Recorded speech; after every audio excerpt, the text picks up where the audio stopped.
Hey, what's going on? This is the Saturday Down South podcast presented to you by Texas Pete. I am Connor O'Gara.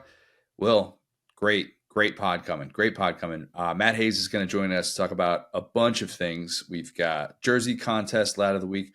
Spartanburg, I'm seeing the jersey that you're rocking right now.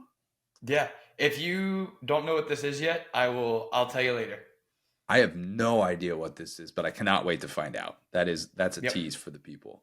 It's an all-time high school jersey. This is one of the most famous high school jerseys of all time. You already busted out the Joe Burrow Athens, Ohio jersey. So this one. It's way more famous than that one. There's your hint. Okay. All right. I'm going to be thinking of this the entire pod before we eventually get to the jersey contest. But first, Will, Mark Stoops at Kentucky is in its final stage. I have not said that out loud before until right just now. But let me say it again just to see if this thought sounds dumb when I actually put it into the universe and I have to say these things. Because sometimes we have these thoughts that are in our brain and then the words slip out of our mouths. And then by the time that we can actually hold these words back, they already sound stupid and they're just out there into the universe. So let's just try this out again. Mark Stoops at Kentucky is in its final stage. I think we're good. I felt okay about that. I didn't want to immediately take it back. No instant regret, at least not yet. But it's kind of cathartic. It was like, okay, we've been kind of circling this one for a minute. Okay. Yeah, we've been circling around this a little bit, but not quite saying these words directly. But let's say them here today. Before you tell me that I am absolutely crazy, here's what I mean by that.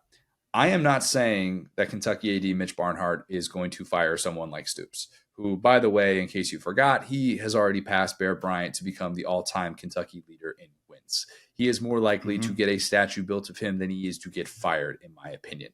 And honestly, I'm not even saying with certainty that there's another job that Stoops is about to leave for, but there are a couple that I could see happening. I'll get to those in a bit. Why am I saying this now about the longest tenured coach in the SEC? The only current SEC coach who can raise his hand when asked the question, hey, did you coach your team in the BCS era? Mark Stoops. That's it. He's one of one. Yep. That's it in the SEC. It's not just Liam Coen reportedly leaving for the NFL, though that's definitely part of it. And I think if you peel back some of the layers of that, you can understand why this feels like a significant point for Mark Stoops' tenure in Lexington.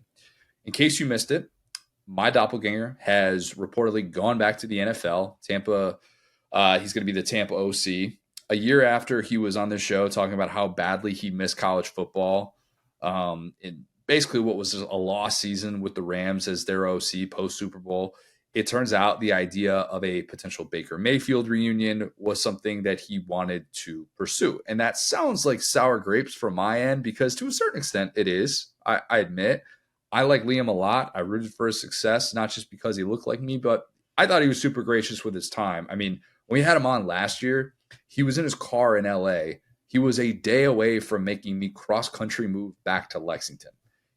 You could just very easily say, no, I'll do this podcast another time. I'll do this podcast when I get to Lexington or any other time. And he's like, nope, let's do it. Let's make it happen. And it was easy. We talked for 40 minutes. Most of he was cool too. It wasn't like, okay, fine. Like we joked about like here, dang. It's like, no, he was really, it felt like having a good time, you know? I've had people on before, not in recent memory, where I have felt like they are just itching to be able to go. And whether they had other things to do over the course of the day, everybody's got stuff going on. But he was a person that clearly could have been doing a bunch of other things. And he's like, no, let's make this happen. Let's make this work. And we were able to do that. And at the time of that interview a year ago, he sounded pretty turned off by the NFL experience. And he talked about how he didn't feel like he could really help someone like Matt Stafford. And him being the son of a couple of teachers, he wanted to be a teacher. And he wanted that to be part of his job description. This wasn't necessarily someone who looked at the nature of the sport and said, nah, I don't need this. We talked about that last week. It was the opposite. At least that's the way that it sounded a year ago. So obviously we know what happens. He comes back to Kentucky on a salary that starts at $1.8 million annually with a $100,000 escalator each year of that 3-year contract. Kentucky hoped and thought that he would be there at least for multiple years. Maybe not for all three, but at least for 2 years, because he was going back and forth, and he was essentially a snip, snap deal with Lexington and LA, the first person in human history to keep going back and forth between those two places. And he had all this talk about wanting to establish some roots. So Kentucky's like, all right, the timing is right. He's going to come back here. He's going to be here for multiple years, and we're going to be able to make this work. I'll admit, I don't think this year went the way that Kentucky fans hoped. Will, would you say that's a fair estimation? Yeah, that 100%. It was a team that felt like it had higher goals and aspirations. It felt like things were starting to all come together, and it turned out to be a pretty middle of the pack Mark Stoops Kentucky team. I think it's boringness. I mean, boring is weird because it was kind of frustrating. It wasn't like it was mundane, but it's like it was disappointing in how predictable it was. There we go. Yes, I agree. Part of that was, I think, on Devin Leary. If we're being 100% honest, like, he was not the all SEC type player that I thought he could be. And part of that was just on a team that lacked an offensive identity, really struggled with consistency on both sides of the ball. I mean, we'll get to some of the defensive numbers later, but they weren't particularly good.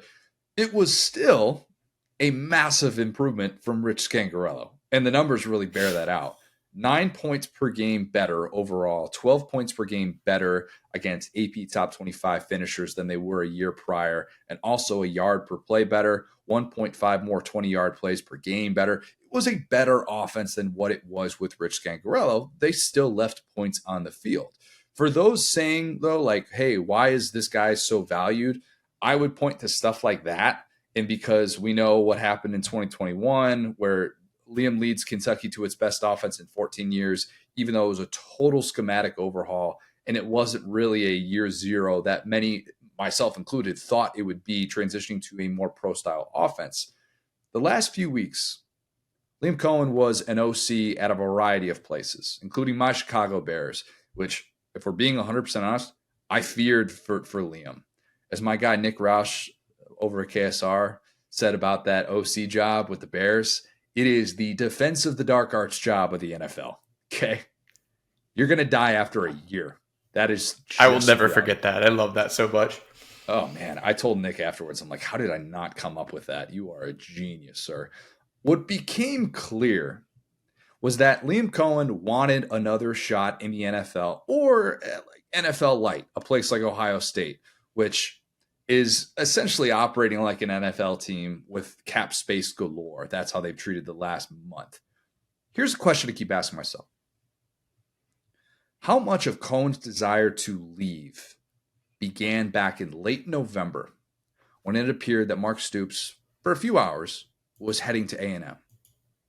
As much as we want to talk about and debate, really, Liam Cohen's lack of loyalty to Kentucky, and how someone who said that he wanted to establish roots did the opposite of that again, let's take a step back and look at Stoops. I can guarantee that when Mark Stoops brought Liam Coen back to Lexington after that lost 2022 season that he had in LA as Sean McVay's OC, I can guarantee you that at no point in those conversations that Stoops and Coen had did Stoops say, yeah, you know what, if the A&M job or any other job that I like opens up, I'm bolting. That didn't come up. No way. Mm-hmm. If anything, Stoops was probably like, no, I'm here for the long haul. This happened, the last couple of years, and I was a candidate here, candidate there, but whatever, I'm in this. My belief is that Liam Coen came back to Lexington under the impression that Mark Stoops planned on retiring at Kentucky. And the second that he found out that he wasn't, it changed not how Liam Coen felt about Lexington and Kentucky as a whole, but how he felt about Stoops. And that is significant. We weren't hearing Liam Coen being rumored for assistant jobs before Stoops to A&M was happening. Now, I realize some of that is because, look, if we're really going back to when the regular season of college football ended, at that point, I'm talking about Brian Johnson being an NFL head coach. And instead, he ends up being a coordinator who gets fired. Like, that's how quickly things change in the NFL. So I'm understanding the timeline of that, and it's a little bit different. You're not hearing a guy like that linked to these potential openings. But we weren't hearing about this rush of, oh man, like Liam's going to leave for Ohio State, or he's going to leave for this job or that job, even in college. And we weren't even necessarily hearing at the time that he would be some sort of package deal with Stoops at A&M, because I don't know that Liam Coen wanted to go to A&M, even if that were on the table. Nor do I know that A&M wanted him.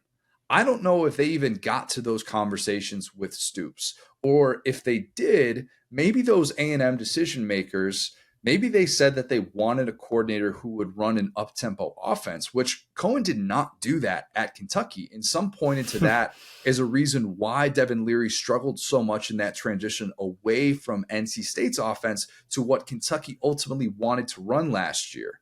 So how does that relate to Stoops? Stoops was looking out for number one. That's what most coaches do. I think at this point of the juncture where we're at in college football, that's okay. That's not really breaking any news.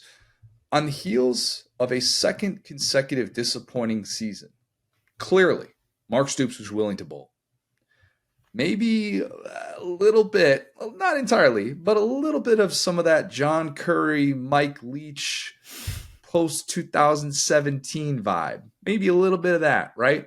How long did Leach stick around Washington State after that whole thing happened where John Curry offers him a Tennessee job that he doesn't have the authority to offer? How many seasons did Mike Leach give Washington State after that happened?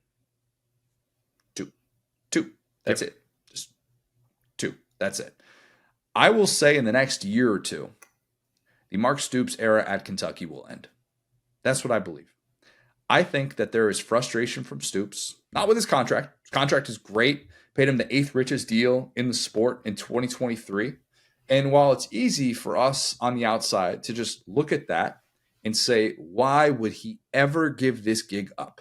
That is great work to be able to get $9 million to win 7 games. Why in God's name would you give up that job? And there is a case to be made that there are not a whole lot of jobs on planet Earth that are better than what Mark Stoops gets to be able to do. But here's the thing. He's been there for 11 years.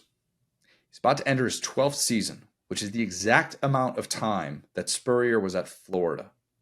Even at his alma mater, Spurrier's alma mater, a place that he loved, Spurrier, by the end of it, he had enough with the pressure, the fan expectations, the grind, all of it. Sometimes things run their course. It doesn't make it a failure, okay? But I wonder if there is a part of Stoops that has realized a couple of these things.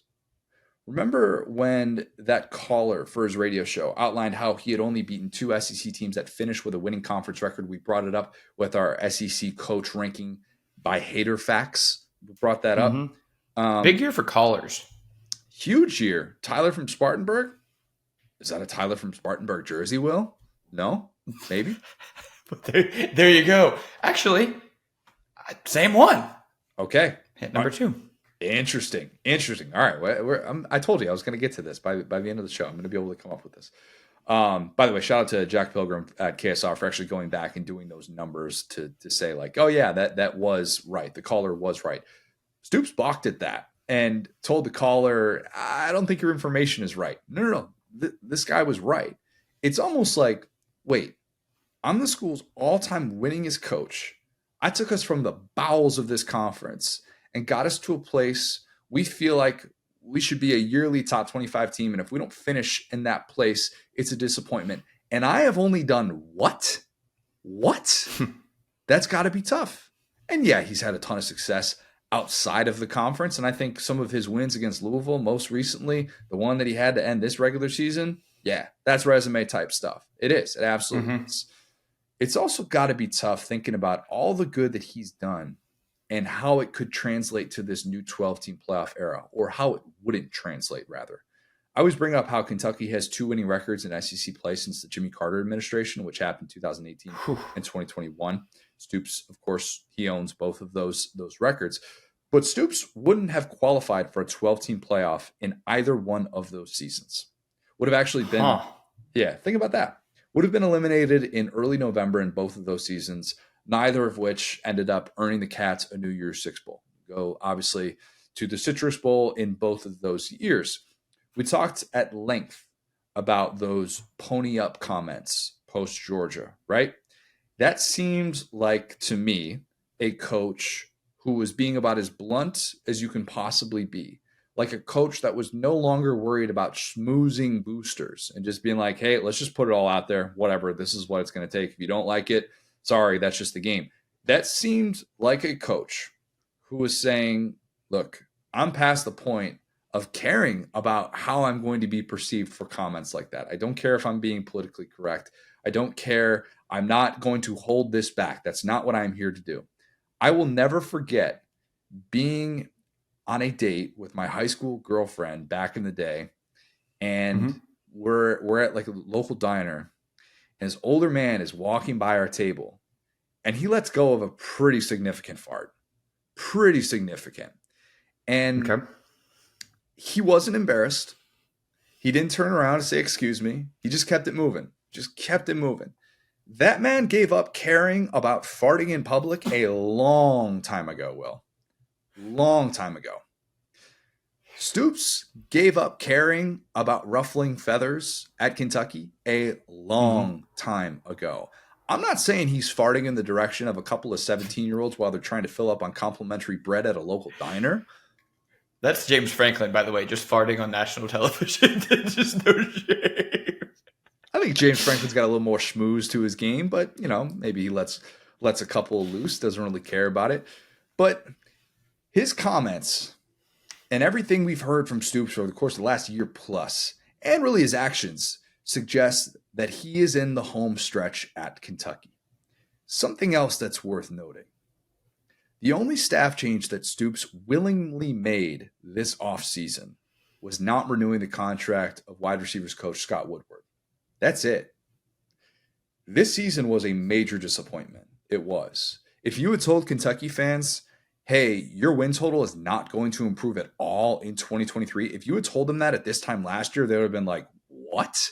We're the most likely candidate in the SEC to improve, to progress this season after it just felt like 2022 came up so unbelievably short pre-draft Will Levis and with a defense that was supposed to be really, really good. And ended up being pretty good. But still, to think that that team still did not take another step is really disappointing. So I think we can say that. So we know that, and we know that there was also no shuffling of the defensive staff, even though it was basically the worst defense they've had since 2017. I mean, and you can look at some of the COVID numbers during the 2020 season and say, oh, yeah, but they're dealing with depth issues and stuff like that. So I don't really know that that's totally fair. But it was definitely the worst That defense. season's not real. We keep saying it. Yeah, there are certain things that are real and certain things that I'm like, yeah, I'm not really going to dig too much into that. That's not a guy that's fighting for his job to have those lack of moves. Nor is it a guy who still believes he's a move here or a move there from taking the next step. Stoops is in a unique position because he's done great things like have success against Florida. He's won 3 in a row against the Gators. He's won 4 of the last 6, which we know is significant because obviously it was preceded by a 31-year losing streak against Florida. These things still matter. They still make you have a better approval rating than you could when you're at a place like Kentucky. But no longer does beating Florida feel the way that it did in 2018 or even 2022 when Kentucky went into the swamp, stymied Anthony Richardson, Will Levis is blowing all of them kisses. It felt different, okay? A lot of that is because Florida's at a different place. We know that. That's well documented. But it's also because it's no longer just this major hurdle standing in Kentucky's way. And Kentucky is no longer just this bad luck team where, oh, man, things are just not going to go our way down the stretch. They're going to pull the football away from us. We're going to be Charlie Brown, and we're going to go flying into the air. Kentucky's gotten past that, and that's a good thing. They've been able to sit there and actually kick a football. I mean, not particularly well in some of these seasons. Like they've had some special teams issues, but still. But So they were like covering people in the end zone and such. Like there were things like Yeah. football was being played at a high level. Not leaving a Florida receiver open 2 different times. These are progressive things. That's improvement. Yeah, and Stoops deserves credit for that, and that's part of his Kentucky legacy. So I'm not trying to take away from any of that, and I'm not trying to scoff at beating Florida because if you watch that game last year, it's something that we talked about after the fact when Ray Davis runs wild, you saw a fan base that was plenty fired up, that it didn't feel Mm-hmm. fluky at all. And it was more a reflection of Florida being like, holy crap, how is Florida at this place right now where they're just getting bodied by Kentucky, and it's not even up for some sort of last second, shenanigans or anything like that. But it's no longer this monumental thing that Mark Stoops and his staff is working toward. Georgia, Yep. And I will say on that tip, like I'm not trying to be, disrespectful or anything, but I think that it's Georgia is obviously where they're at, right? But outside of that, there really isn't that like hurdle program anymore. Like it's like, I mean, maybe, and this is not me being a fan, it's just facts. Maybe Florida beating LSU because they have like the 6-game losing streak, but like the way that things used to be, where there were these long winning streaks, it was like you'll never get past these teams. It feels like some of those brands have kind of gone just downhill a little bit. Even like in Alabama, right? Not slandering, but not having Nick Saban. Like if Lane Kiffin beats them next year, no one's going to be like, oh my gosh, he's broken the curse. You know what I'm saying? So that stuff does tend to hold less and less weight when you look at Florida, because it's like, yeah, Tennessee got over the hump, LSU got over the hump, FSU got over the hump, Georgia, like everyone started kind of reversing that record. So it was very impressive when it happened, but just beating that team won't do it for you anymore if you're Mark Stoops. And I think it helps too that at the time of those matchups, I want to say Florida was ranked in at least three of those 4 victories where Kentucky beat Florida during this, 4 of the last Yep. 6. So that's part of it too. It's not like some late season thing where Florida's got an interim coach that they're rolling out there. Like the timing of this has certainly helped, and it's made those victories feel really good. But it is no longer. Oh yeah, and not to discount that. I'm just saying going forward, it's not like Yes. you're beating Urban Meyer every year. Like that by itself won't ingratiate you with the fans if you could just keep beating Florida. And if next on that list is beating Kirby, like good luck, man. Good luck. That's not the point. It's just not. Yeah. I don't know that all the ponying up in the world is going to make the difference there, or if it's even going to make the difference against those SEC elites. Because again, we've got 11 years of data that show us that Kentucky is not standing in anyone's path, in the way of anyone's path, rather, to an SEC title. That's what we know. And that is a very tough pill to swallow when you look at all the progress that has been made. And again, we're not trying to diminish that. That sounds harsh, but it is reality. So I wonder, does Stoops have perhaps a 3rd consecutive underwhelming season? We can decide what that is. Maybe that's just going 7-5 again. Maybe it's going 6-6. Whatever your definition of underwhelming for Kentucky is, let's say that Stoops is right in that meaty curve of underwhelming. And maybe he considers one of these 4 options. These are the 4 options that would be on the table if that indeed happened. One is obviously retire. He can do that, and we will remember what he did at Kentucky, not what he didn't do. He will forever be a legend. Maybe a statue is on the way. He's never paying for a drink in Lexington again. And at 57 years old, he will fade off into the sunset, just like his brother Bob did at age 56, interestingly enough. That's something where I feel like I didn't fully connect that. I always think of Bob as so much older than Mark, but it's really not that big of a gap to think about where they could be. And again, we're talking about where he would be making that decision. He's currently 56, same age, but it would be retiring at 57. That's option 1. Option 2, stay at Kentucky, right?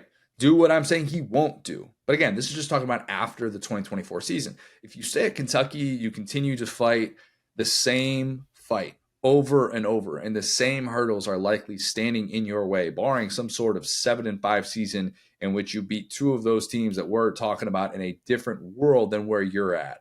Anything less than your best season ever at Kentucky, and you're going to have that same frustration about the talent level. You'll continue to ask for more money. You'll continue to feel like you have to hit home runs in the transfer portal. Otherwise, you don't have a prayer.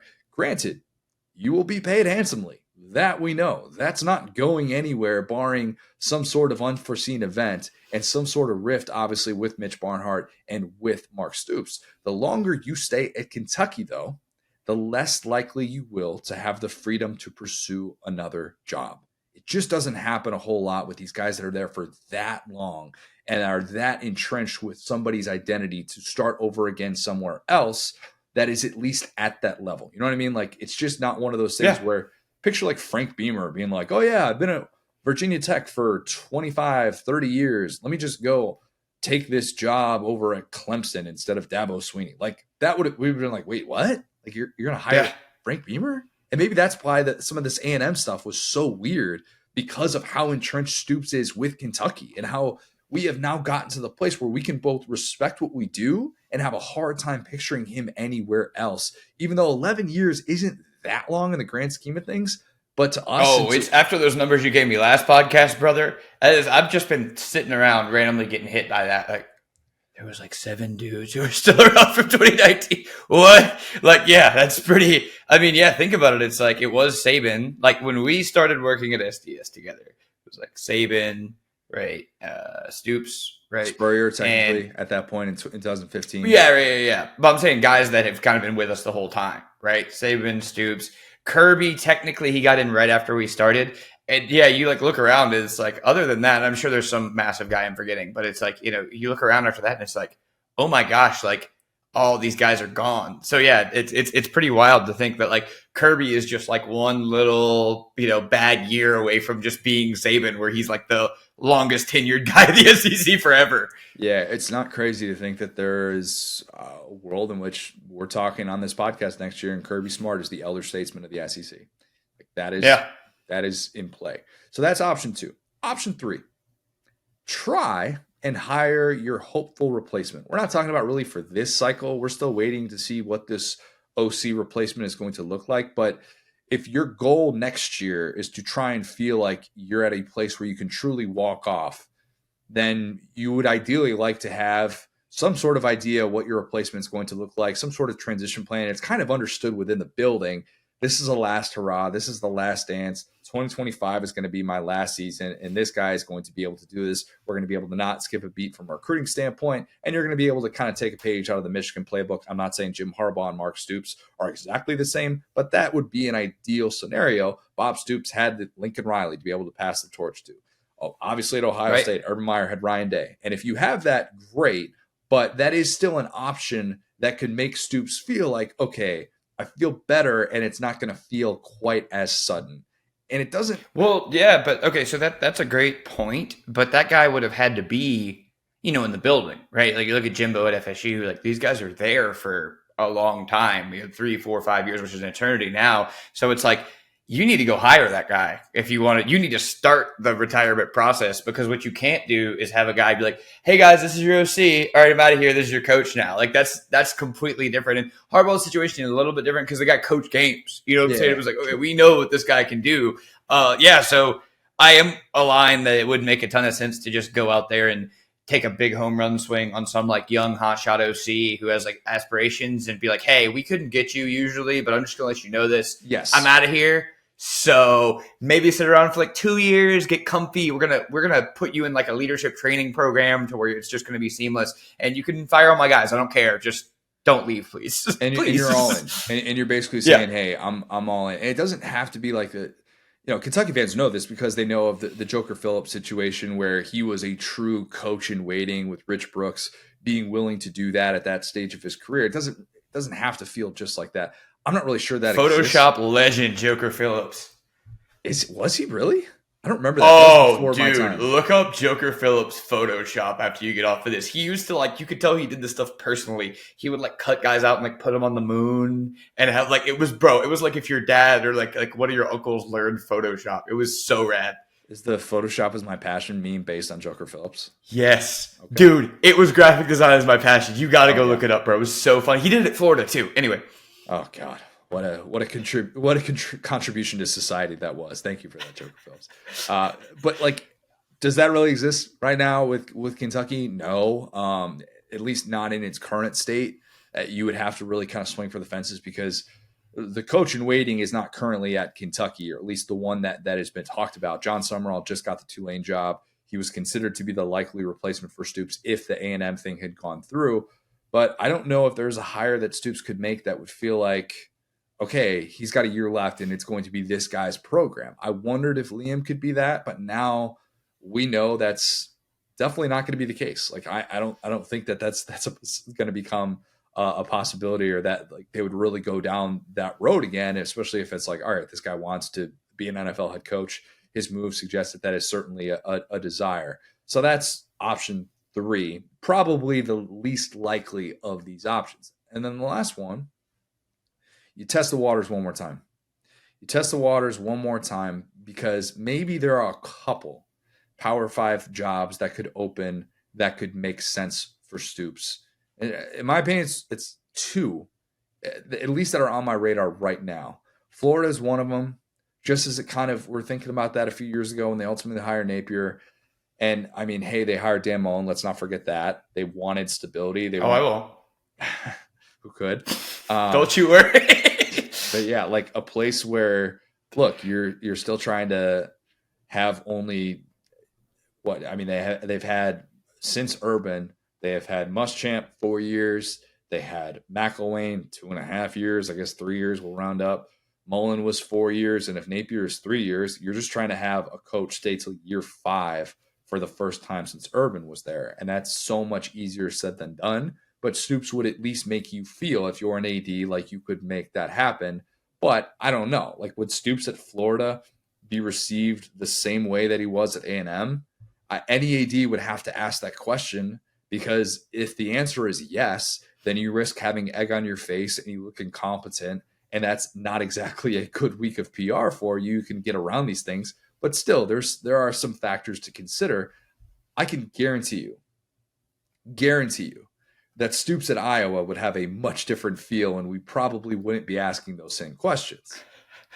That's been speculated. He's so tailor-made for that job. That would be so fire. Yeah, I mean, he went to Iowa, played at Iowa. Like, Iowa loves stability. Stoops has been stability. He has been that. If Kirk Ferentz coaches in 2025, he will be 70 years old for that 2025 season.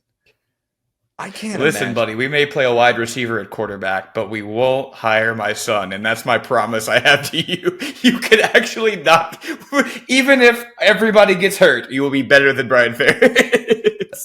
They finally ended the OC search with the former Western Michigan coach Tim Lester, and I kept thinking to myself, I wonder if Kirk would go into the office every day and just say to his bosses, like, gosh, there's really nobody out there. What if we just brought Brian in for an interview? What if we just try him out, just see what he's got? He already has his email and everything. His logins are going to be the same. Like, he could be an analyst, right? Like, yeah, like whatever. Let's just see how it would go. No, it would be a weird transition because there are a lot of Iowa fans who know nothing but Kirk Ferentz, and understandably so. And the guy is the longest tenured coach currently at the FBS level. Maybe if you're Stoops, though, you're thinking of this like, hey, I can get out of the SEC. I can go to a place that embraces my smash mouth style. I can have a different path to the playoff at a program that has had a higher year-to-year floor than Kentucky. Now, obviously, the lone New Year's Six Bowl that they went to during the playoff era was the Rose Bowl, which Christian McCaffrey ran for roughly 5,000 yards that day, and it was just a beatdown of epic proportions. But still, you'd feel like, all right, we at least have a chance to have a chance, more so than you have year to year at Kentucky. And so maybe that's the mindset. I don't know. I don't know how much he really values his alma mater. We don't really know because that job hasn't come open. And that's the difficult thing to be able to judge, or what they would look for, all those different things. All those things are on the table. They're all on the table. And so is the other thing, Stoops having a great season, putting Kentucky in the 12-team playoff hunt, and looking like someone that has navigated all this. And he doesn't seem fatigued. But for the first time, Will, I get the sense that his days in Lexington are nearing their conclusion, and it'll be a matter of time before he signs off on what his next chapter is going to be. Yeah, I think, what if they just went to Iowa and like he got Brett Bielema with him, and they just did like what LSU is doing in Louisiana, where it's like, we love Iowa. Let's just get all the Iowans in here. Let's get all the offensive linemen. We are all we need. You're saying, what if Brett Bielema, the Power 5 head coaching job that he worked so hard to be able to get back, what if he says, nah, fam, I've got an Iowa tattoo. I would love to go back to Iowa City. I'll be an assistant. I don't care. I love that job so much. Yeah, he's 18 and 19. He could get fired next year. And they could just do a little, we love Iowa. They get Proctor up in there, Mr. Iowa. You know what I'm saying? Just thinking it out. Sure. Anyway. Tackle. You got to figure it out, man. You're good. Man, those poor guys, they don't know how to tamper. They're already in trouble. Anyway, so point being, there's a couple of things to this. I didn't want to sidetrack you, so, but Number one, I'm 100% with you in terms of the, kind of the way the sound bites are going. Well, you can never be 100 on something like that because that's somebody's mental, right? So let's say I'm 80, right? And so the sound bites, what he's saying in terms of like, uh, just reading between the lines, and to your point, I do think that that's could be a good deduction from the Cohen thing where this guy has hitched his wagon to you a couple of times. You've promised him stuff, and then suddenly you've kind of broken from the identity that you talked about. And the whole identity was, everything he has built as far as family, trust in his guys. Like one thing you can't say about Stoops is that he really gives up on guys, right? Like he'll give you a bunch of chances, he'll develop you, he'll do all that. And so you're right, that can fly in your face if you're a young, hotshot OC. The part of this that's interesting to me, there's a couple of first, and to that point, what that, as you said this with his quotes, it made me think about the quote that Saban gave, and I retweeted it when Saban was at LSU and he was talking about, we need to fix the PMAC, we need to build a new softball stadium, we need to build a new player. Like he was saying to reporters off the record, basically, like, I'm going to leave unless you guys do X, Y, and Z. And he was mad. And it was like he did it for a reason. And lo and behold, it was at exactly this point in his career, right? It was he had like, I think 2 years left. He ended up going to the NFL because he was at that point trying to leak it to the media and kind of, don't be surprised. I'm not really happy right now. If you guys don't fix this laundry list of stuff, I'm up out of here. And now looking back at that, it's like, yeah, I mean, LSU probably, I'm not going to say they could have kept him, but they could have done a lot more to make him happy given what he was telling the media. And when people really listened to what he was saying, it wasn't the story that we were always told is that Saban left in the dead of night. In reality, when you start to put these quotes up together, it's like, I'm kind of did all I could here. And maybe that's how Mark Stoops feels. There are a couple of actual human beings who are interesting in this. Number one is Vandergriff. I think that's a guy that, this whole thing is about motion, right? It's about having, the juice, having the sauce, having the riz, right? And Stoops historically has not had a ton of that as far as getting, he's had a couple of transfers here and there, right? But it has never felt like this cool, sexy place to play. And part of that is because that flies in the face of his identity, right? His identity is hardworking, blue collar, smash mouth football. Well, in the new age of recruiting, guys want to be pampered a little bit. They don't want to go work in the coal mines. They don't want to go into steel factories and pour pig iron in Youngstown. Like they want to be pampered. And so I think getting Vandergriff was a really big deal for him in terms of his future because, and not even just staying, if they can win 10 games again and they can have this high flying offense and they have this 5-star quarterback, then someone might go, well, see, this is what happens when he has a 5-star quarterback. So I think that this is definitely a big make it or break it year. But to our last point in the last episode, which is really, just an interesting look at the whole thing. If you guys want to go check that out, but is he quiet quitting? I don't think he's quiet quitting because I don't think he's wired that way. I think it's Right. fair to say that. I think there's a different way to go about it. I don't think he's stubborn to the point of just saying screw it, I'm over it. I don't think that's the case. I think he shows up to work every day with purpose, and everything that I've heard is that he is still invested and he still believes that he can continue to build and navigate this NIL space, and he's trying to do whatever he can to be able to make that happen. There's still a dose of reality that hits. It hits. And it's one that we have praised.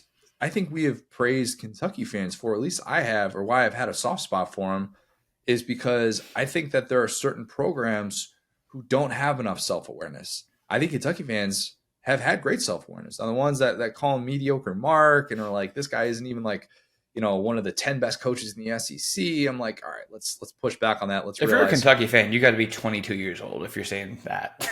Yeah, and there's you don't remember Joker Phillips, yeah. There's some of that, sure. I mean, every fan base has some of that, but I think that there's still this frustration, this feeling of like, man, I've done all that I possibly can, and I talked before about trying to fight for that indoor facility that took forever to be able to get. Yep. Trying to not have your high-profile basketball coach indirectly throw your program under the bus.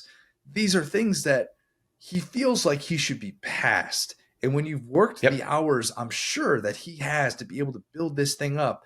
He is probably feeling, and I don't want to infer too much here, but we're connecting some dots. I'm admitting that we're doing that, but it feels like a coach that's exhausted. It feels like a coach that has reached a certain point where he's like, look, if we can't win it this way, and we've got the 5-star quarterback, and we hit on this guy in the portal, and we got this guy from this school. If he can't make it work this way, this is kind of the last straw. And this could feel like a Yeah. bit of an all-in season. They are going to be one of the older teams in the SEC. They have a lot of upperclassmen on that roster, despite the fact that they lost some key pieces that they're going to be replacing. Obviously, on the offensive side of the ball, replacing Ray Davis is going to be a difficult thing to do. But still, man, you just kind of wonder, like, how does he hope to go out? How does he feel like he is going to have this path? Because if you just tell me, well, the 12-team playoff, it's like, yeah, but They would have never, yeah. and I get that it could make a team like that feel involved in that in early October, buddy. That's 5 weeks of relevance. The rest of the year is a long time to be able to dissect that conversation. So I wonder if we're reaching a different point with Stoops. And look, I don't. I'm not going to try and pretend like, oh, I know that he's going to retire if they don't win X amount of games. I'm not saying that. But if there's an over under of 2.5 years for Mark Stoops to be at Kentucky, I would take the under. I would take the under, and I feel like this thing will change directions soon. And maybe it won't be a direction that feels like, oh my gosh, Kentucky has fallen off a cliff and you've got to totally rebuild this thing. But I do feel like that at a point in the near future, they will be changing course, and the Mark Stoops run at Kentucky will have reached its final destination. It will be at the end of it. Yeah, and if you're Kentucky, you're asking yourself, what do we want to be? I mean, because that is tailor made to be a job that cycles through young, hotshot offensive guys who come in, have a good year one, year two, start to have to really build the program the way that Stoops has, and that's when they start to fall off. But would you take the go fish option if you're a Kentucky fan? Is more or less the question. Would you know what Mark Stoops is? You know exactly what Mark Stoops is. What do you value? I mean, he's good against Louisville. He's good against Florida. Yeah, your team will lose these just weird games that are like, how did we do this? And it can be embarrassing, but it's not like Mississippi State, Arkansas level embarrassing almost ever, right? It's the fear of going backwards in pursuit of forwards. And I think that talking about the calendar and the stuff that we did, last episode, as far as, when you put in those long hours, when you are talking to kids all the time, when you're worried about your kids glowing up and potentially transferring, even as an SEC school, you start to think, maybe a change of scenery is all you need in terms of this is starting to feel stale. This is starting to feel like a chore to get these guys. And maybe it's not the day to day, but it's more about like, I know I've seen this movie before. Well, the question that I would then have is, the future of Calipari and the overall, no one's going to say, oh, Kentucky's a basketball school straight up, right? Which would have been the case before Stoops, I think, pretty easily, right? When you talk about the history they had here for football versus basketball, that's a testament to Mark Stoops. But in terms of what Kentucky as an athletic program is worried about, I think they're much more worried about where they're at with Calipari right now. And so point being, I think that is something that weighs on a guy like Mitch Barnhart, because it's like, okay, if Stoops is out here, lighting a fire under my butt, trying to get indoor facility, trying to get all this stuff. But I know in the back of my head, I kind of gave this guy a lifetime contract and things aren't going great. Like, you do have those, the same aspirations that Ohio State or Alabama have in football, you have in basketball at Kentucky, and your guy has not delivered that. I mean, just straight up in the last, in recent history, they had that little resurgence right in the late 2010s. But as of now, it's been, they're not getting it done on that side. And so I would just be interested to see, how that calculus works out when you could go from having these two guys that were just pillars in sports to, both of them, their futures being up in the air, and thinking, okay, like your number one priority is going to be fix the basketball situation long term. So Stoops is obviously a huge priority. It's all this different stuff. But if he's going to start doing the stuff that Saban did, start asking for stuff, start doing stuff. If you're Barnhart, you're like, dude, they're going to run me out of town if we have another basketball season like the one that we had a couple last year. You, as tough as your thing is, people have already kind of assumed you're going to leave before. So if you leave, or if things sour with you, enough fans have, like you said, they maybe don't have the highest opinion of him, where we could go get a hotshot coordinator. We could figure it out. The expectations aren't as great there. But like this dude's, I'm thinking his daily life and what he worries about doesn't have a ton to do with Mark Stoops at this point. Yeah, I don't think Barnhart's future and I don't think Barnhart and Stoops like decisions that they make. I don't think they're going to be dependent on one another at all. I think this is one of those rare situations where the What, you mean Callan dynamics. Stoops? No, no, no. I don't think Barnhart and Stoops. I don't think those are Gotcha. synonymous. I think this is a rare situation in which an athletic director is going to be more so at the mercy of the head coach and what he ultimately decides that he wants to do. And I don't know that it's going to be a decision that Barnhart's ever going to have to make. Like unless this turns into 5-win season, 5-win season, Stoops isn't going anywhere. He's going to keep picking up that $9 million check that he gets on an annual basis, and he's going to say we need more from this and then unless it turns into that, which it's not at that place yet. Barnhart's Right. not going to have a decision to make other than I better keep a list ready to go of candidates to Right. replace him because he is still the most successful coach in program history. It's a unique situation in the SEC because there are not situations like this at all. It's so unique across college football. Yeah. I don't know that there is a truly another comp that is quite like this, maybe with the exception of Iowa. Kirk Ferentz had a point where he was on the hot seat. And when I first started this job coming into 2015, it was like, oh my God, are they going to actually pay that crazy buyout if he has a bad season in 2015? And then boom, they end up going to a Big Ten championship. They're one play away from winning that. And then they would have gotten inevitably walloped in the college football playoff by Bama. But the point is that you're trying to figure out what can stand in the way of longevity right now for Mark Stoops. And I think it's all internal. I think it's all at this point, man, I'm looking around. I'm seeing the sport the way that it is. I tried to get out. It didn't work. My decision making will not depend on whether or not my athletic director can give me this, can give me that. If there is one thing that breaks the camel's back, one straw, maybe. But I think Stoops at this point is just kind of figuring out what his exit strategy is going to be.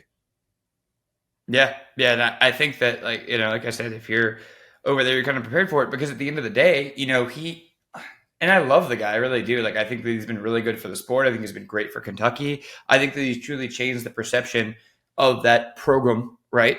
But if you are Mitch Barnhart at this point, it's like, if we give you $5 million more, what is my ROI on that? Like, it doesn't feel like we're $5 million away. It doesn't feel like we're $10 million away. It feels like you are who you are, and until we get the motion going where guys want to come here, which money doesn't do that. It's about culture. It's about the type of brand that you do. And like I said, I think his brand's been awesome, especially kind of in the CFP, like the 4-team era, BCS era, right? It's like, when pre-portal where it's like, okay, like we're going to develop these kids. Nobody's really doing that. And in a way, it's almost like these, like, the schools in March Madness that have all the seniors, like you were talking about.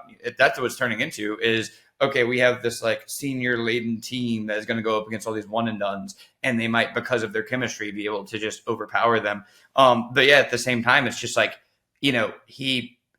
there have been some jobs come open, like Nebraska would have been interesting to see him in, but that's obviously not. I mean, Rule is probably even a better fit there. So yeah, I'm very fascinated, to your point, to see. And obviously, the only recent comp, honestly, is like Brian Kelly, like leaving Notre Dame. And it's like whenever something like that happens, it's a seismic event. It's so rare for a guy to be so ingrained with a culture and then completely move. And like you said, he may retire, he may go be an analyst, he may go be, hang out for a couple of years, whatever he wants to do.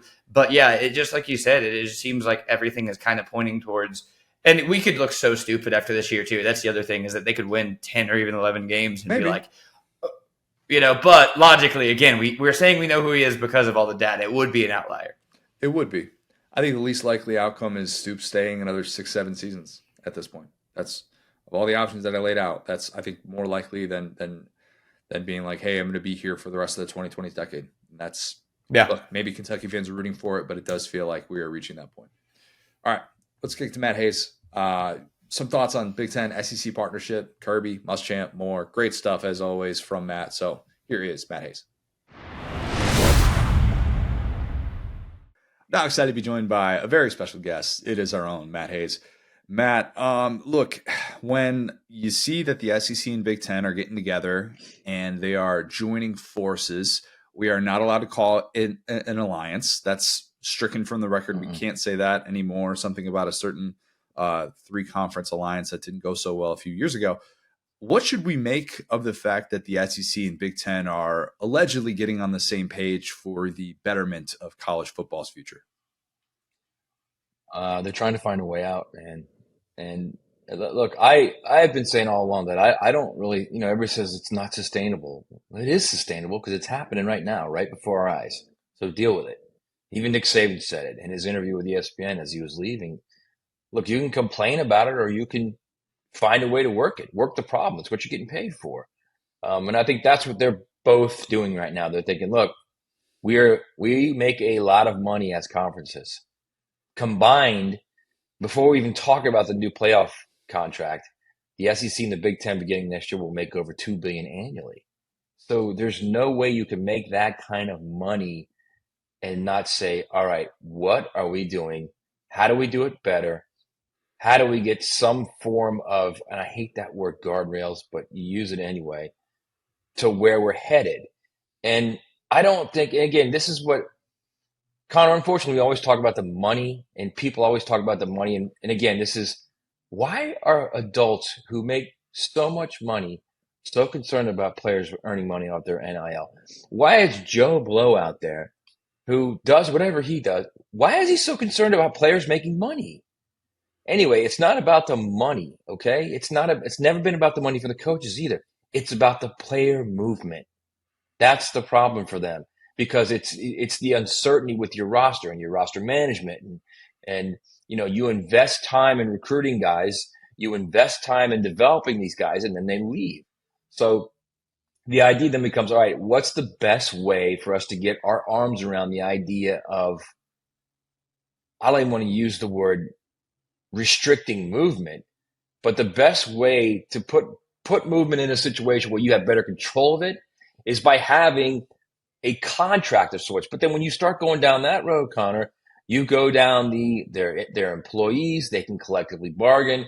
And that doesn't mean that can't happen. It just means that you can't have 10 different conferences in Notre Dame with 10 different ideas and another idea from Notre Dame. You know what I mean? Now you have the two biggest conferences in college sports who are saying, okay, this is what we're going to do, whatever they come up with. This is what we're going to do. If you guys want to get on board, fine, get on board. If not, we'll just go be the AFC and the NFC, and we'll go be a minor NFL.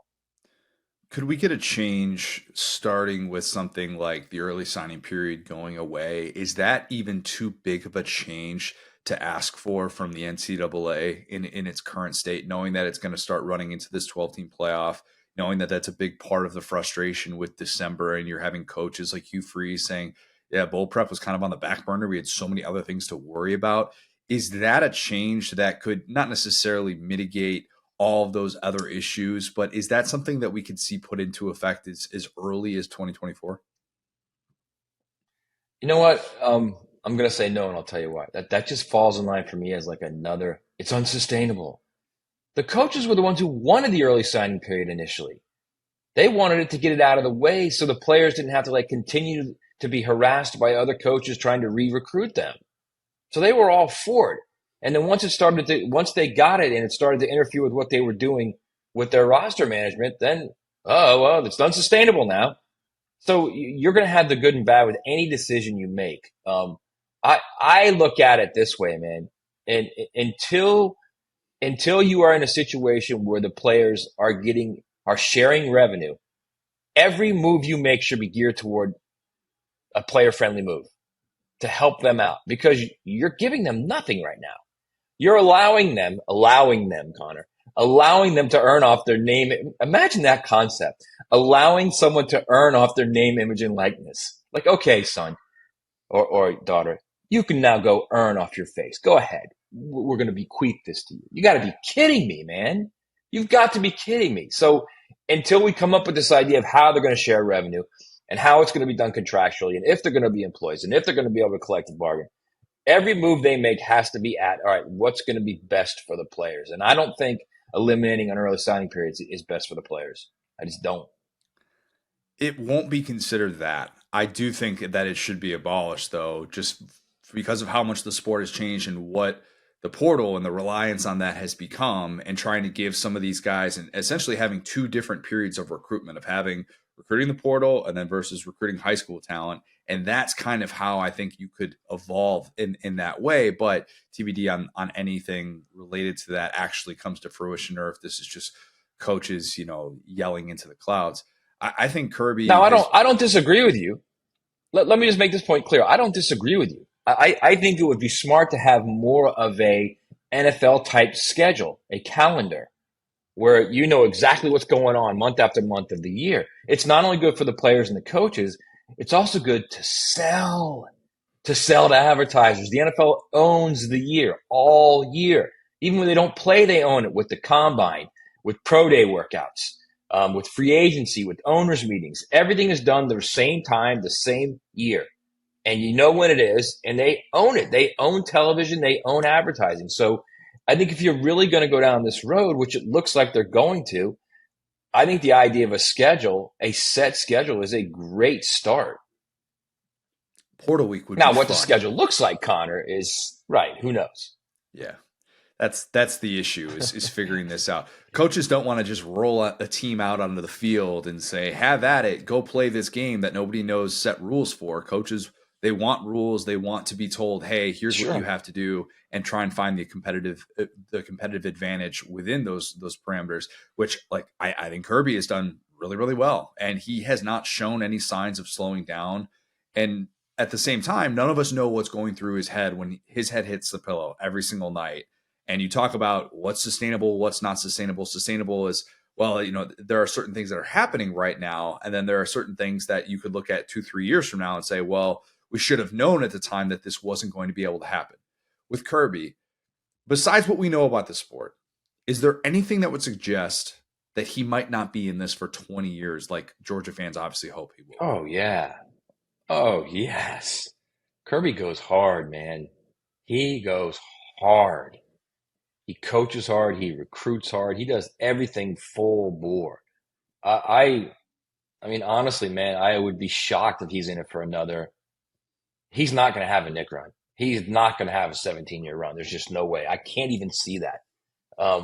Just because he goes so hard. Now, if he pulls back and, we see a less driven Kirby, which I can't imagine, but every coach I talk to, everybody that knows him, say he's destined to at some point just say, all right, it's enough. It's enough. And it doesn't mean it's going to be in a year or 2 years or 3 years. It doesn't mean he won't have 3 or 4 more national titles.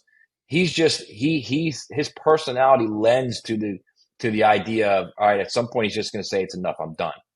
Remember like the old Dick Vermeil of years ago in the NFL when he just was at the top of his game and just said, I'm done. I can't do it anymore. And he came back eventually with the Rams and won a Super Bowl. But sometimes these guys, they just that's it. They're done. I'm done. I'm not doing it anymore. And it's just, I wouldn't be shocked at all. At all.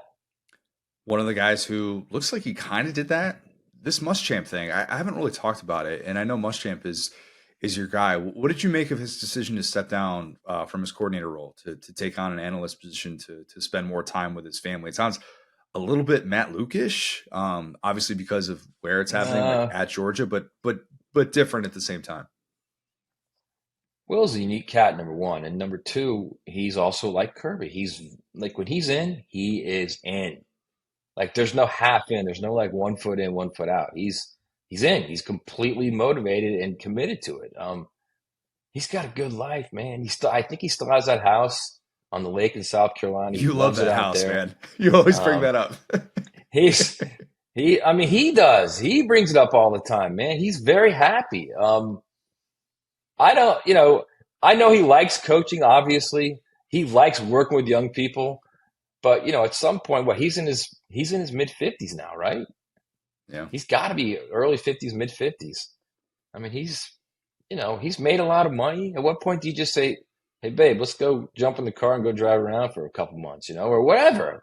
Let's go take a flight to wherever, Kids are grown. Kids are in school. Let's go watch Whit play football every week, because you miss things like that when you're grinding day after day after day after day, which he's been doing for the last 20-something years. So I think it's as much him saying, look, it's time to pull back a little bit as it is just, all right, I'm kind of done with this. A Muschamp disciple, DJ Durkin. He got yet another SEC defensive coordinator job. Dig into the numbers. I'm the guy that tries to look at, I try and play devil's advocate, not so much in like a trolling type way, but just is there something that I'm missing is what I've really tried to. I spent the last week basically asking that question with Durkin, talking to people about like, okay, who is he within those doors? And, I've heard that he's not just a yes man and that he'll actually stand up to a head coach. And at the same time, you can look at all these things that have happened and say, well, yes, he is an average SEC coordinator. And also we still know about everything that happened with Maryland. And it's kind of wild to think that since then, he's had 3 different SEC coordinator jobs wherein he's had total autonomy on the defensive side of the ball after all of that stuff played out.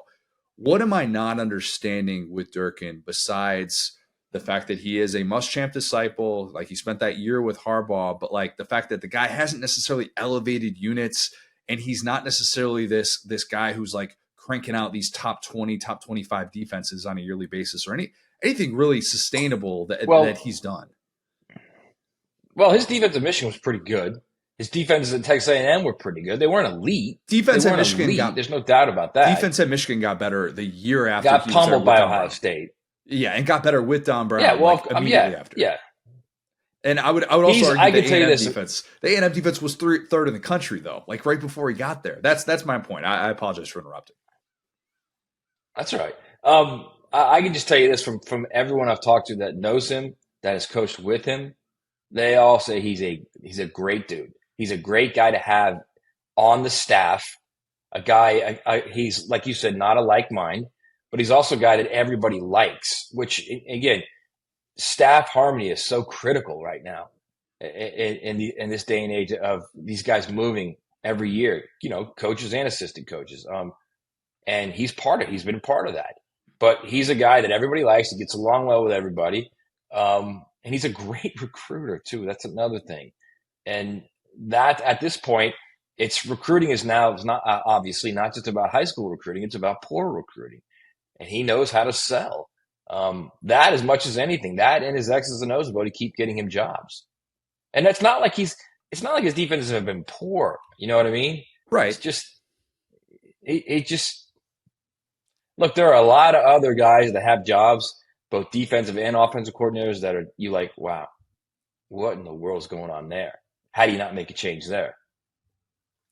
Yeah, I get it. I still I looked at you still have a problem right now. I'm just trying to get it because here's the thing. I looked at his recruiting numbers since the Maryland stuff. I don't think it has anything to do with the Maryland thing.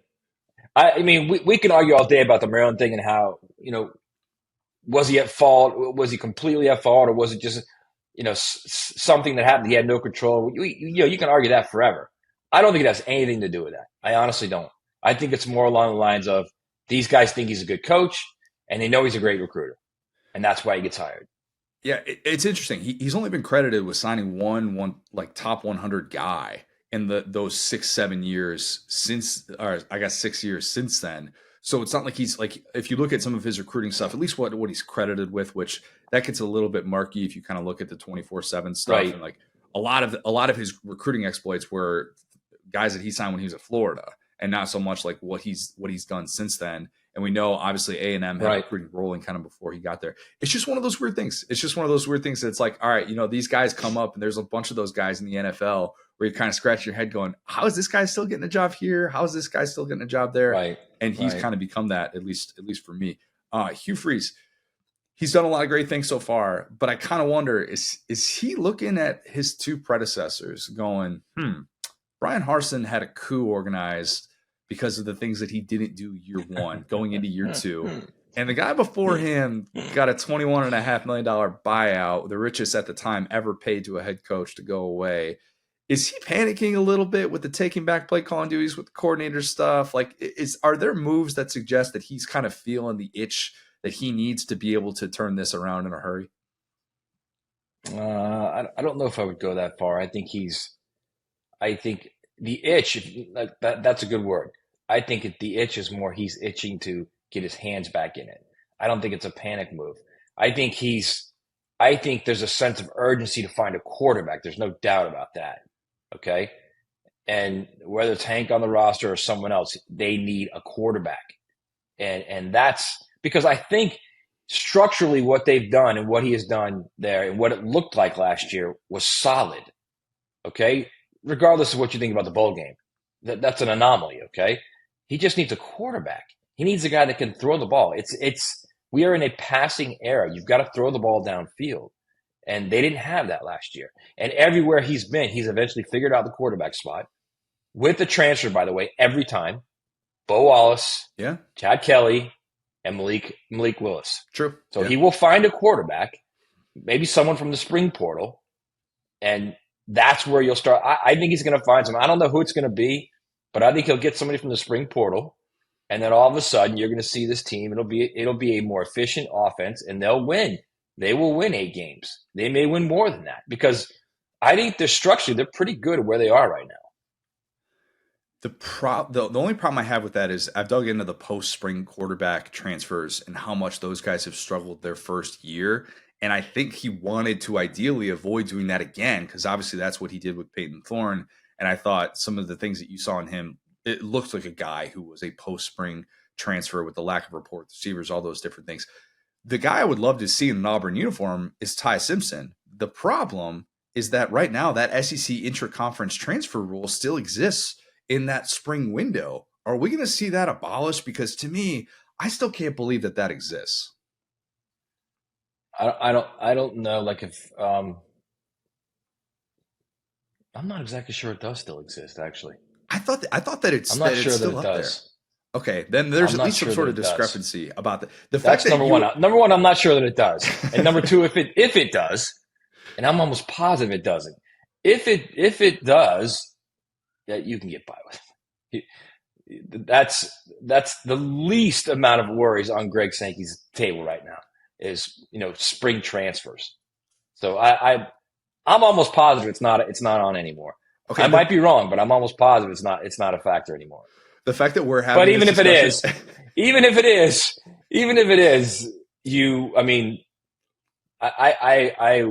could see that happen. I could see Ty Simpson going and then appealing and the SEC approving the appeal. Yeah. I hope that's what happens for the sake of just wanting to or whoever in the SEC. Right. Well, I mean, if it's someone from, I don't know if it's, let's say Graham Mertz decides to transfer to Auburn because, he sees the writing on the wall that it's DJ Lagway. I'm just kidding, Florida fans. Relax, okay? My God. Of all the guys you had to say, Graham Mertz, that's probably the most triggering quarterback you can name as a potential transfer. Like, hey, I get the Lagway hype. I get it. Trust me. But, man, I don't know if that's going to be something. Well, here's another thing. Like, I don't know why Florida fans are so upset, but that cat's not signing with Florida, and they're not paying a ton of money in NIL for him to just sit there and do nothing. Correct. What do they think he's going to do? And by the way, the coach is in a make or break season. What do they think he's going to do?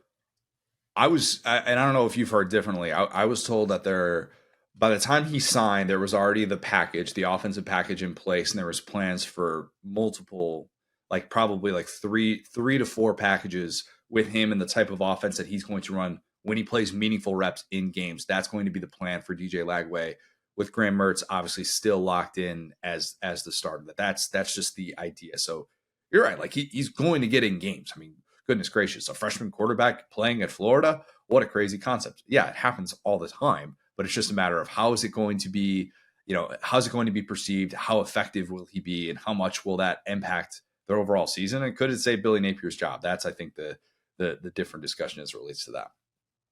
See how we went down this road so quickly? How quickly we went down this road. And the best thing for Billy Napier is it motivates Graham Mertz. He's now zeroed in for 8 months. Yeah. He may come out in fall camp and just be like a monster. Who knows? I don't even want to go down this road today, but here we are. That's just the way all roads lead back to Florida. All roads lead back to Mertz. let's get you out of here on a little bit of Bama stuff. We have differing viewpoints, I think, on Kalen DeBoer working in Tuscaloosa. As of this recording, we don't know about Ryan Grubb to the NFL with the Seahawks OC job. So let's kind of treat that as a relative unknown. We don't know either way. You're not as bullish on DeBoer succeeding in Tuscaloosa. What's the specific reason that you kind of default to when you try and project how he's going to look 3-4 years from now? Well, first off, I think they got the best coach they could get. All right. Now, I said all along they should have hired Lane Kiffin, but it's clearly they weren't going to do that. But I think after that, they got the best coach they could get. I mean, it's hard to argue with what he's done. It's hard to argue with a guy who's won so have been so successful at every level he's been at, and then including the Power Five where he won 25 and 28 games and had his team in the national championship game in year 2. And he took over a mess there at Washington. What was going on there with Jimmy Lake was bad, like bad. So what he did there was impressive. This isn't really specific to him, Connor. I just think whoever it was going to be to follow Lane. See that Freudian slip? To follow Nick was going to have a problem. Was literally going to have a problem because the fan base is going to be. I mean, when Nick was there, when they lost, it was tragedy. You know, when you win, it's exhaling. You can't have that with this cat with DeBoer. This is a different thing, man. But they'll still have those expectations. Let's say they go 10-2 or 9-3. My God, they'll want him out immediately. I'm not saying that Greg Byrne's going to bow to that, or whoever the AD and president are at whatever time down the road is going to bow to that. But he's inherently looking at a difficult slog, and it's uphill. It's against the wind. It's 60-mile-an-hour blizzard. I don't think they have that. I don't think it's even ever snowed in Tuscaloosa in ages. But you know what I mean. It's a difficult slog for him, man, as it would be for anybody. That's why I'm not bullish on his perspective. I wouldn't be bullish on anybody's perspectives in that job. Frank Solich had except all maybe Kirby. That's true. God, the Kirby just walk in there and be the same thing. He would take his binders that he left the Bama stuff on before when he got to Georgia, and then he would just bring them all back to Bama. It'd be like, hey, we don't even. Could you imagine the Georgia fans like? Could the Georgia fans hate him? I mean, could they? If that happened, could they hate him? I don't know that there's anything. My God, they'd be distraught. They'd be absolutely distraught. Seriously. Because like the only thing that I could think of when you say that is LeBron leaving the Cavs. But LeBron, when he left the Cavs, hadn't finished the job. He hadn't won the championship. Kirby's won 2. In my mind, barring a massive scandal, he's forever a legend at Georgia, even if he does decide to make the ultimate cross enemy lines type move. Like to do that to his alma mater as well, like how much that would sting. It would sting perhaps more than anything that we've seen in the history of college football, or it would have. But again, like the time, maybe even sports. I mean, come on, we are talking about the NBA here. I mean, how many people really care about the NBA other than the playoffs? I love the playoffs, the regular season. But that being said, and I love the Magic too. Believe me, I'm like you. We're going down another weird road here, but I just wonder, like, could Georgia fans hate him if that happened? Could they turn their eye against him? And I don't think they could. I just don't. No, they would want to hate him, but they just couldn't. That's what they'd probably hate whoever the AD/president was who couldn't keep him. Yeah, that's true. Oh, that's all your fault. That's a good point. Yeah. Yep. And it would be. It definitely would be. Okay, let's end with a weird one then. Just why not? Why not? Yep. It's already gone down a strange road anyway. Why not? Yeah. Okay, what is more likely in 2024? Kalen DeBoer leads Bama to an SEC title, or Billy Napier gets a year 4? What is more likely? More likely? An SEC title. Wow. This is a good question. Thank you.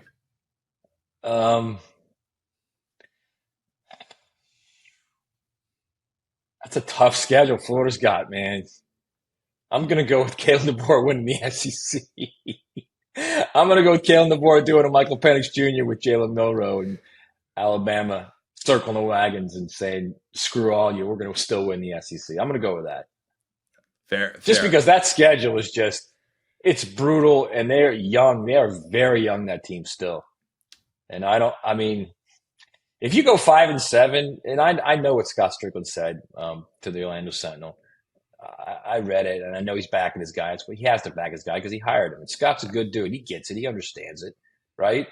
But he's not going 5-7 again and keeping that job. No chance in hell.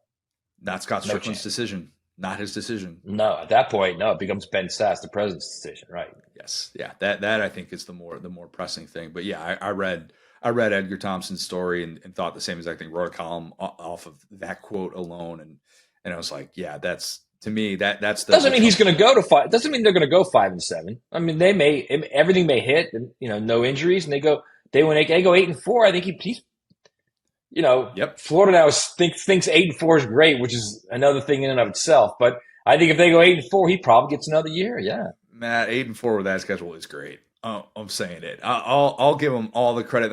I'm See, not but you're saying like, see, this is the problem. You're like everyone else now. You're like just settling and lowering the bar. Well, yep. I have no idea why that program lowers the bar to eight wins is okay. No, it's not okay. No, not when you have everything you could possibly want at that program and every inherent advantage, including being in the state of Florida.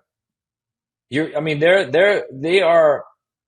the point now where Texas was, where Texas had all the inherent advantages and all the money in the state of Texas, and they just kept blowing season after season after season.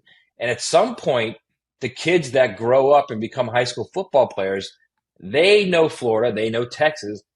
That's just an average team. It doesn't matter anymore. That's where Florida's on the verge of right now, where they're just Florida. They're not any good. So why not go to Ohio State? Why not go to Alabama? Why not go to Georgia? You can't lower the bar, man. And I'm not just saying for Florida specific. I mean anywhere. Never lower the bar and say 8 wins is good enough. And you know what? These guys are making 7, 8, 9, 10, 11, 12 million a year. They get it. That's the business. Win games. If you don't win games, we'll have somebody else who will. Period. I think you could say that about all three programs in the state. Kind of during the 2010s. 100% you can. Yeah. Bad time to be struggling when recruiting got more national than ever, and the arms race did not benefit them. And that's like whenever people ask me about that, like why did those programs struggle in that part of this critical time in college football when there was more money than ever? It's like, well, that's kind of it. They lagged behind in the facilities when they probably shouldn't have. They didn't recognize how much everybody was infiltrating their recruiting ground. And even though they do have that advantage, it's still been a more level playing field than they probably realized at the time. But yeah, 8-4. Look, Tom, let me ask you this: Mario goes 6-6. You think he stays in Miami? You think they stay with him? That's okay. The second part of that question is the better one. Yes, he would stay at Miami. Would Miami stay with him?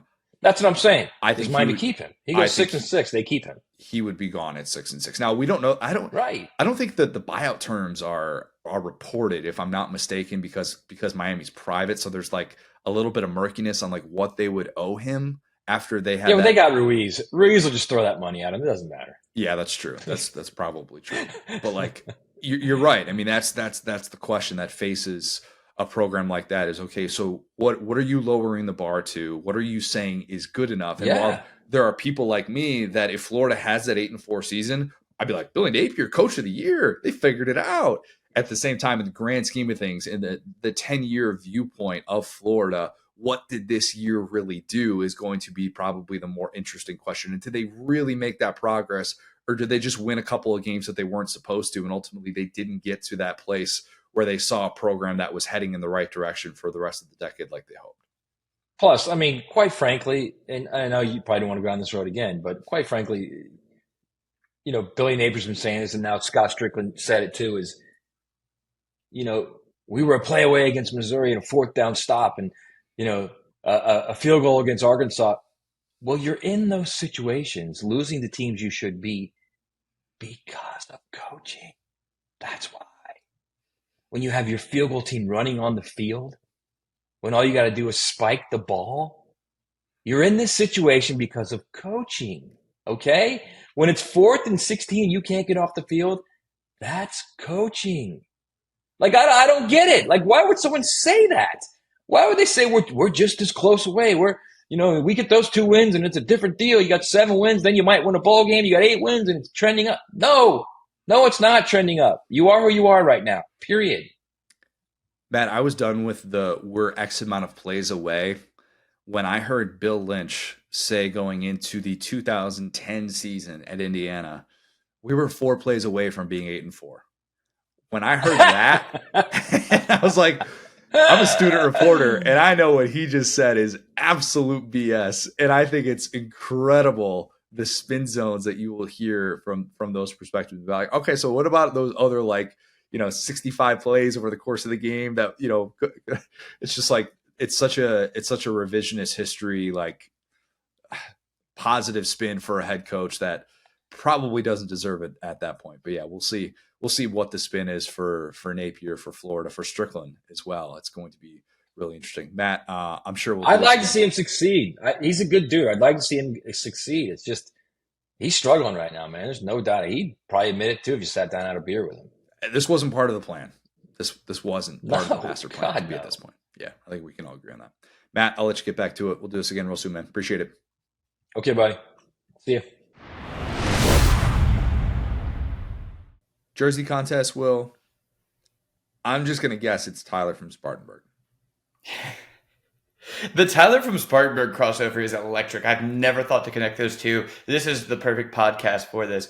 Okay, no guesses. Number 12, Spartanburg Day School. We've established it's Spartanburg, South Carolina. Spartanburg, South Carolina is that KG? No, but that's an incredible guess. I'll give you one more. Dwight Howard? No, he went to Atlanta. He was in Atlanta schools. This is Zion Williamson. That's okay. I should have connected the dots there. That made more sense. Okay. Yes, that is, like one of the him and Jadeveon Clowney are the high school tapes I will never forget in my life. The first time I saw them, and it's so funny because he played in this small kind of like private school in South Carolina, and his highlight tapes were funny because this jersey looks like a middle school jersey. Like it's so blocky and like not ergonomic, and you would just see him in this like what looked like a breakaway jersey from the 90s, just dunking on progressively larger people. Like when it was the people that looked like me and you, it was like, okay, this isn't that impressive. But then the people have only gotten bigger. It was Wembanyama the other day. So that I think it's an interesting choice because it looks like a McDonald's All-America jersey, like those old ones, not like the new ones. But when I first saw that, I'm like, is that no? I guess that doesn't really make as much sense. But when these like big time players come through the program, and I swear some of these teams see themselves on ESPN or something like that, and then they see how bad their jerseys are, and then they change immediately after that. I think Yep. LeBron school did that same thing of like, it's not just as simple as LeBron donated a ton of money to the high school and now they can do this. I'm sure that's part of it, but I always feel like they see themselves on national television and they're like, oh, our uniforms suck. We should probably upgrade. I bet they've since upgraded.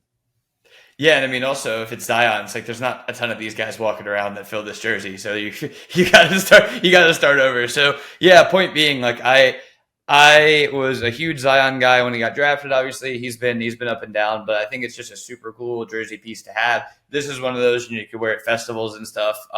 But it's a period of time, right, where we were all simpler times, pre-COVID, where we were all sitting there watching our screen and be like, what is this, again, like Brock Bowers, what is this space alien that is out here just levitating like the way that Michael Jordan used to, where it feels like, and I'm not comparing him as a player, obviously, but the fact that he would jump and you would feel like there was boosters on him and he would just be like hanging there in the air. And it was like, how can a person this big do this stuff? So yeah, as I try to get, like I have an Iverson one too that I won't break out because it would feel like redundant. But, I always like to have the bigger guys for jerseys because it like fits, right? Like Iverson's not that guy. Zion, you can fill out a Zion jersey. You can fill out a Luka jersey. You know what I'm saying? So that's why, he was a dream coming to the Pelicans for me because this is a big guy. This is a guy who I can get down with, who's so fun to watch. So I want to get back to that. He's been playing really good ball this year, and he looks like he's focused. So it's always fun. Would he have the same appeal for you if he went through a body transformation and all of a sudden he showed up one off season and it's like, whoa, he lost 60 pounds and he's playing so differently and he's more like a traditional wing? Would your love of him fade with the LBs if that were the route he decided to take in his career?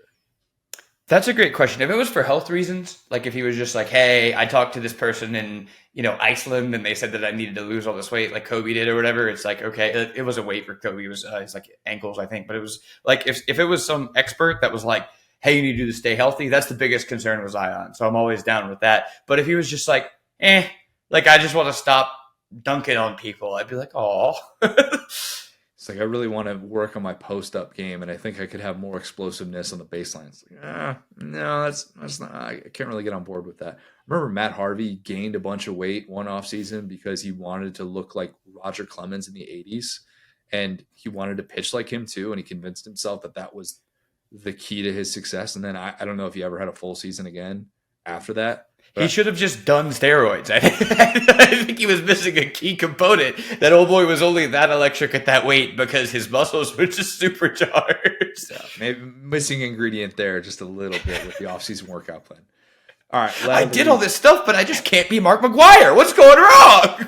I'm doing the arm curls. I just rewatched Long Gone Summer, which, look, it's very much a PR. It's a PR spin for Mark McGwire, the entire doc, but that's kind of what the summer of '98 was, and it kind of encompassed that, in my opinion, a little bit, even as like somebody who wanted Sosa to be the record holder and all that stuff. But just seeing the mask that he put on late in Oakland was, oh my God, it's truly insane to look back on some of these and be like, how did we never at that point say, oh, definitely a steroids guy? Like, without a doubt, I don't need to test that guy. He 100% is. Different time. We don't need to get into the steroids discussion, but made me think of that. Man, like 94, 95 Big Mac was when he really got cartoon character levels of muscle. It was a beautiful sight to see. It really was. I can say that even as a bitter Cub fan. Yeah, there you go. Lad of the week, Will. I'll let you go first, yeah. Okay, I was wondering if we're going to have the same one this week. I feel like we've done that a lot lately. Okay, go ahead, I'll tell you. I have a last of the week. Okay, then no. Okay. Tracy Chapman. That's a great one. Wow. Yeah. If you somehow missed the Grammys performance of Fast Car with Luke Combs, watch it right now. It's all over the internet. It's tremendous. I loved that Luke let her have that stage because I get it. It's her song. Luke has brought it back into the music world in such a beautiful way, but he showed such incredible restraint during that performance, which for her had to be terrifying. Can you imagine not performing in public like Tracy Chapman for years and then deciding, you know what, now is my time to come back. Oh, by the way, it's at the Grammys. No big deal. No big deal. I'm sure she got over stage fright a long time ago, but still, you watch that and you're just like, she really soaked in that moment. It was cool. I don't care who you are, what your background is, what type of music you like. That song hits. It is so good. I admittedly, and maybe you differ on this, I wasn't super familiar with the original version before Luke's came out on Getting Old, his most recent record. It was before. It was like one of those songs where I don't know. Some of these songs from the '80s that I feel like, oh yeah, we've heard it in stadiums, and we've heard it on the radio, and a bunch of times. For whatever reason, that song just kind of missed me because I was born in 1990. So I remember listening to the Getting Old album. I was like doing yard work or something on some day about a year ago, and Fast Car was my favorite song on the Luke Combs album. And I go inside and I tell Lauren, hey, you've got to listen to this song. And she's like, yeah, Connor, that's a remake of the Tracy Chapman song. I was like, that's probably why it sounded a little bit familiar. And then I, listened to that one, how big it was, 35 years ago, learn all about it and stuff. And it's cool that Luke's version is so true to that song that he didn't even change the lyric of, so I work in the market as a checkout girl. Like, that's how much homage Luke Combs paid to Tracy Chapman.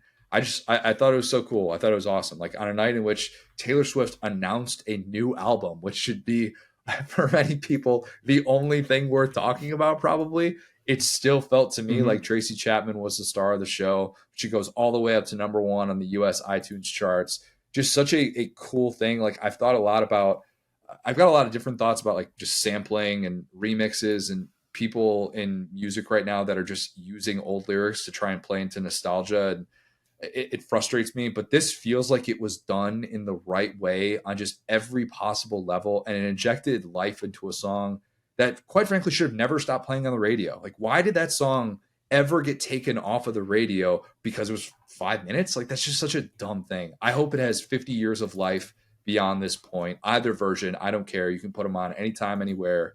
I'm down for some Fast Car. Yeah, I think that she just has a really interesting unique story. I mean, it's the Grammys performance is like a really good tribute to. She filled in for, I believe it was like Stevie Wonder at Wembley Stadium just out of nowhere. Did you see that clip? Like, did you see that? Yeah. Oh my God, that was cool. That was really cool. Yeah, and that kind of catapulted her to stardom. But it's like that song in itself is an atypical song. It's like a folk song in a way. It's like a little bit, it's not exactly a country song, right? And so hearing that, like, it's one of those things where you just like have to hear it. Like if I described that song to you, you couldn't get why it was good, but you see the video of her playing it in Wembley, you're like, oh my God. Like nobody really like, I'm sure some people knew the song, but you could hear the audio of everyone. Like every time she kind of hits like a hook, they just try to get louder and louder and say, "Hey, you got to fast, let's go." And so you kind of like it's just her. It's like her presence, her delivery, everything about her is so one of one that you really can't replicate or do anything. And shout out, like you said, to Luke Combs. I mean, we could get into, I don't even think I've specifically talked to you about this. I think country music is about to have a resurgence, and it is having a resurgence and a new golden age because of some of the guys, talking about Tyler Childers, Brian, Jelly Roll, or not Luke Bryan, Zach Bryan. Zach Bryan. My bad. You did the same thing that Clark Lee did. When I asked him, what's your favorite country artist? And he's like, Luke Bryan. And then he told his assistants what he did after. And they're like, you said Luke Bryan was your favorite country artist? He's like, oh, I meant Zach Bryan. And then they gave him a bunch of crap for it. So look, it happens to the best of us. That's just confusing because there's Luke Combs. We've talked about Luke Combs, Luke Bryan, Zach Bryan. Yeah. Zach Brown band's in there. Anyway, yeah, I do think that country is like truly having a moment, and they're coming back. And I think that Luke Combs is a guy that has been known for kind of an underdog story. So it's super cool that he kind of brought that story back to the forefront for a new generation. Because again, how would you hear it? Like, she's not really a person that goes out and does these big tours, or it's just hard to like, hey, you got to hear Tracy Chapman. She's blank. Like, how would you describe Tracy Chapman to someone?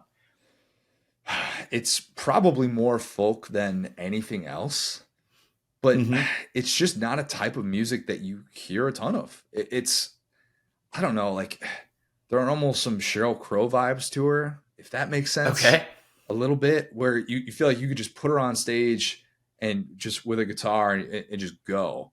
And it's pretty incredible to think about. Like when you kind of dig into, like, why wasn't she somebody that had like all these number ones that were on the radio? Maybe that's part of it, and why it feels like she has had to have this resurgence in this sort of way to get brought back into the forefront. But I don't know, like it doesn't really feel like it gets put into any specific box. All I know is that it's good music, and I could listen to it all day. And I feel like I need to do like a Tracy Chapman binge listen at some point, because if she's got more stuff like that, man, like, golly, I've been missing out.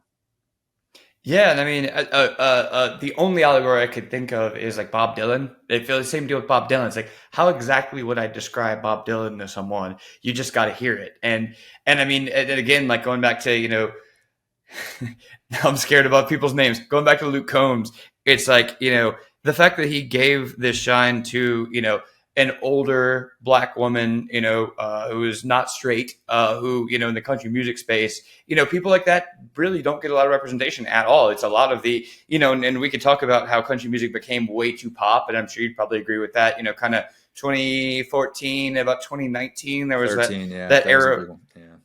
Yep. There was like that whole reign of Miranda Lambert and who was the guy that she was married to?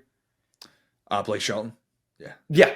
Like what that era of country music where they were like the faces of it, I despised it. Just me personally, because it wasn't what country started as. And the fact that Luke Combs can say, hey, actually, Tracy Chapman, when you really get down to what this song is about, what she's into, she may not, look like, old boy down at the general store or whatever, but this is country music. This is real good country music. It has a message behind it. It's a great story. So yeah, I give him ultimate respect too. And TikTok is a big thing that brought her back as well, because that song went viral on TikTok. And so it's just so cool to see a new generation embrace this non-traditional vocalist. I love that as a last of the week.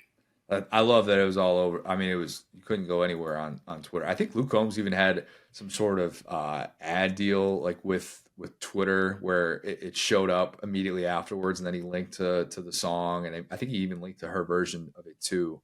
But yeah, just a cool moment. Like, I think it was Van Lathan who said, like, music used to make us feel things that kind of like made you feel something in a way that, I don't know, I just haven't in a while. It was really good.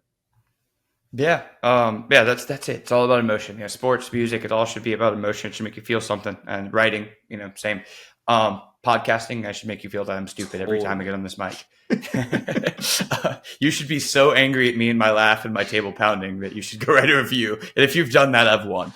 Anyway, so my lad of the week is Mark Andrews, who might have saved a woman's life. Yes, Baltimore Ravens tight end Mark Andrews was on a flight, mind you, after losing a playoff game. He was just headed to Arizona, or whatever. He was on a flight. Mark Andrews, and he's a guy, he's right there behind Kelsey. He's not going to be as famous as Kelsey, but in terms of NFL tight ends, he's right in that on the Hall of Fame pace. Without as many of the headlines, but he's a great player. If you ever had him in fantasy, it's been a great experience. I've won many a championship behind Mark Andrews, but this kind of speaks to the lad of the week, and he's low key, right? He's on this flight. This woman kind of like collapses, and he just immediately springs into action. He has type 1 diabetes. And so he basically showed them how to use this like medical rescue kit, because he checked her blood sugar, he checked her heart rate. His quote, let me find this quote. It's like one of the craziest things. Hold on. In this article. Okay, boom. He told WJZ that a woman sitting in front of them had started losing consciousness. I hear everything. Spring says, I hear how low her heart rate was. We're talking like 35, 40 beats a minute. Her pulse was extremely weak at one point. So basically he's out here basically assessing the situation, administering treatment. And then what this person Spring says is, Mark pipes up. Well, first of all, I didn't know it was Mark. I had no idea it was sitting next to me. Basically he says, do you know, could her blood sugar be low? I have a diabetic test kit. So he just springs into action. And basically, I think that, we talk about, I'll keep this a little bit shorter because Tracy Chapman, like you said, woman of the moment. But I think it's just so cool to have, we talk about the glitz and the glam of the NFL, Taylor Swift Bowl, all the stuff that's going on right now. But to be in a situation where dude could have just, ate his food, minded his business, not been a part of it, just lost, playoff game, having more questions about, okay, what are the Ravens going to do? This was supposed to be their year. And not only is he like, okay, I'm involved here, I'm listening, I'm not moping, but he's also like, let me just hop out here and see, let me help this person, let me save this person's life and be this leader. And so I think that's super cool. Just, going above and beyond. We always talk about who much is given, much is tested. Not to get too biblical about it or anything, but it's just so cool to see guys and people in general just use their abilities for good, like Mark Andrews. So lad of the week. Some would say that Mark Andrews' ultimate safety valve. That one was just sitting right there. Come on. There you go. We would go there.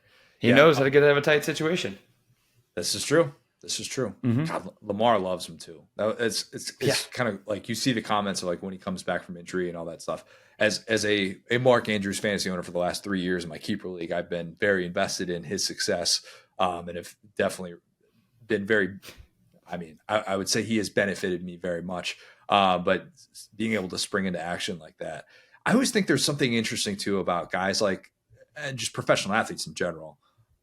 The lowered heart rate is a phenomenon that I would love to dig into more of the people in that moment. And you could say it's put up or shut up. It's whatever you want to call it. The ability to not freak out in that moment. I don't have it. Fight or flight. How much that's studied, but the lowering of the heart rate is such an underrated thing that so many people in positions like that who perform or anything like that possess. And to spring into action when that happens, God, that would not have been me. Let's just say that your boy would not have stayed calm, cool, and collected if someone next to me had passed out on a flight. I'd be like, oh my God, this is my actual nightmare. I'm going to watch this person die while I just sit here frozen with no idea what to do.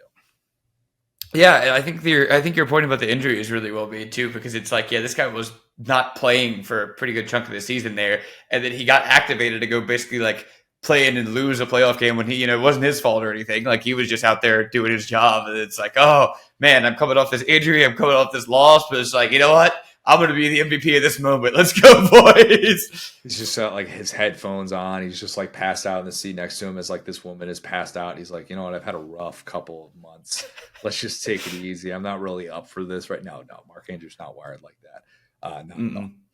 All right. Leave us a 5-star review. Subscribe to our YouTube channel where you can watch every episode of the Saturday Down South podcast, which is presented by Texas Pete. Follow us on the app formerly known as Twitter, @the SDS Pod, @SatDownSouth, @CJ O'Gara, @GoSoHard. Thanks, guys. Talk soon.